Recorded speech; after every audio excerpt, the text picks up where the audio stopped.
ಬ್ರಹ್ಮಕಲಶೋತ್ಸವ ಹಾಗೂ ಶತ ಚಂಡಿಕಾ ಯಾಗದ ಸಂಭ್ರಮದಲ್ಲಿರುವ ಮಂಗಳೂರು ರಥಬೀದಿಯಲ್ಲಿರುವ ಶ್ರೀ ಕಾಳಿಕಾಂಬಾ ವಿನಾಯಕ ದೇವಸ್ಥಾನಕ್ಕೆ ಮಂಗಳೂರು ನಗರ ಉತ್ತರ ಶಾಸಕರಾದ ಡಾಕ್ಟರ್ ವೈ ಬಾರಶೆಟ್ಟಿಯವರು ಭೇಟಿ ನೀಡಿದರು.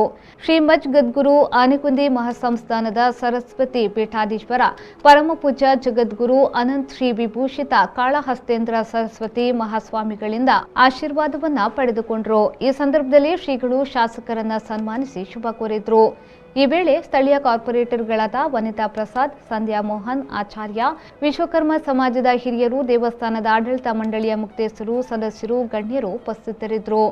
ಇನ್ನು ಮುಂಚೂರು ಅನಂತಬೆಟ್ಟುವಿನಲ್ಲಿ ವರ್ಷಂಪ್ರತಿ ನಡೆಯುವ ನೇಮೋತ್ಸವದಲ್ಲಿ ಭಾಗವಹಿಸಿದ ಶಾಸಕರಾದ ಡಾಕ್ಟರ್ ವೈ ಬಾರಶೆಟ್ಟಿಯವರು ಇದೇ ಸಂದರ್ಭದಲ್ಲಿ ಮಂಗಳೂರು ಪಾಲಿಕೆಯ ಅನುದಾನದಿಂದ ದೈವಸ್ಥಾನದ ಎದುರಿನಲ್ಲಿ ನೂತನವಾಗಿ ಅಳವಡಿಸಲಾದ ಹೈಮಾಸ್ಟ್ ಲೈಟ್ ಇದರ ಉದ್ಘಾಟನೆಯನ್ನ ನೆರವೇರಿಸಿದ್ರು. ಈ ವೇಳೆ ಸ್ಥಳೀಯ ಪಾಲಿಕೆಯ ಸದಸ್ಯೆ ಶ್ವೇತಾ ಪೂಜಾರಿ, ಊರಿನ ಮುಖಂಡರು, ಪಕ್ಷದ ಮುಖಂಡರು, ಕಾರ್ಯಕರ್ತರು ಹಾಜರಿದ್ದರು.